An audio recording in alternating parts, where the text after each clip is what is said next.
What's up everybody, it's Pokeheroes, and today I'm going to give you a small guide to shiny Pokemon.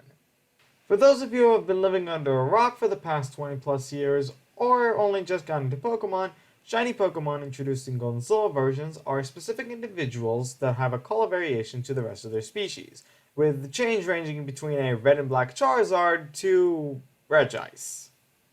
Also, a small clarification before we start, this isn't going to be a shiny hunting guide. Today I'll be talking about the more technical aspects of shiny Pokemon, things relating more to the code of the game rather than things visible to the player. I am planning to make a shiny hunting guide in the near future, so stay tuned for that. To start things off, if you've ever watched any of the streams on this channel, you'd probably know that I'm a shiny hunter, a person who will do whatever they can to make these differently colored Pokemon appear in their games. Out of the legitimate options, of course. And as someone who's been hunting for about 6 years and has a growing collection of nearly 190 individuals, most of which I've captured myself, I have some experience when it comes to shinies. One thing that I can say about shiny hunting is that a hunt barely ever starts and ends with the encounter chain. Many times research needs to be done beforehand, like what Pokemon to hunt and what's the best method of doing it, and after catching a shiny there's the matter of fully evolving it, with a few small exceptions, and storing it.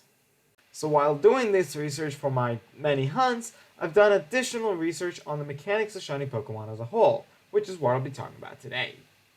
So, how does the game decide which of the two color options to choose from when displaying a Pokemon? In Generation 2, it was easy.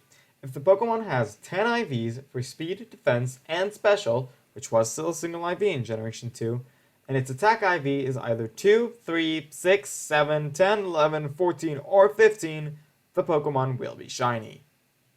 Since IV can change at all at the time, and can change through evolution even today, a shiny Pokemon will stay that way and evolve into a shiny Pokemon, and a non-shiny will never be one, even after evolution.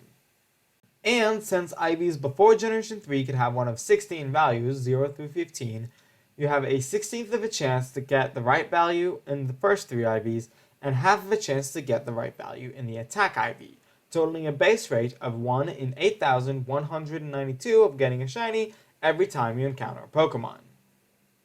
As a bonus fact, because shininess is determined by IVs in Generation 2, any Pokemon transferred in from a Generation 1 game can become shiny given they have the right IV combination. Now what about later generations? Since Generation 3, all IVs have double the amount of possible values, and the special IV was split into special attack and special defense right after the special stat has the previous generation. That would increase the shiny chance by about 500 times, if not for the complete overhaul of the system. But first, in order for the new system to be clear to everyone, I have to explain a couple of terms relating to computers, and I'll try doing so in the simplest way possible. We all know that computers speak in ones and zeros, and some of you may have even heard that physically they're the existence or lack of an electrical current. But what do they represent? Well, they're numbers. Binary numbers, or base 2 numbers, that are not too different to normal base 10 numbers. In fact, if you think of the value strength of each digit in a number as the basis number to the power of sequential numbers, it's exactly the same, just with only ones and zeros. The digits in a binary number, by the way, are usually referred to as bits, short for, well, binary digits. When a value is referred to as a blank bit number, it means it's a number that, represented in binary, is made up of that same number of bits, with its range of possible values going between 0 to 2 to the power of the bit count minus 1. For example, IVs in generations 1 and 2 are 4-bit numbers, whose values, as we discussed, are between 0 and 15, which is equal to 2 to the power of 4 minus 1. Finally, there's the all-important XOR operation, short for exclusive OR. When this operation is performed on two binary numbers, or operands, it results in a number whose bits are 0 where the first two numbers are the same, and 1 where they're different. So, how does all of this relate to shiny Pokemon? Well, Generation 3 has added 2 new types of values, both hidden to the player. The first one is the Secret Trainer ID, added on top of the already existing Trainer ID, each of them a 16-bit number, varying between 0 and 65,535. At least before Generation 7, since which a single 32-bit number is generated and its base 10 representation, going up to just over 4 billion, is split to the two IDs, leaving 6 digits to the regular ID and leaving 4 to the secret one. The second new value is called the personality value, a 32-bit number attached to every single Pokemon, whether they're in the wild, hatched from an egg, or appear on the introduction screen or the catch tutorial.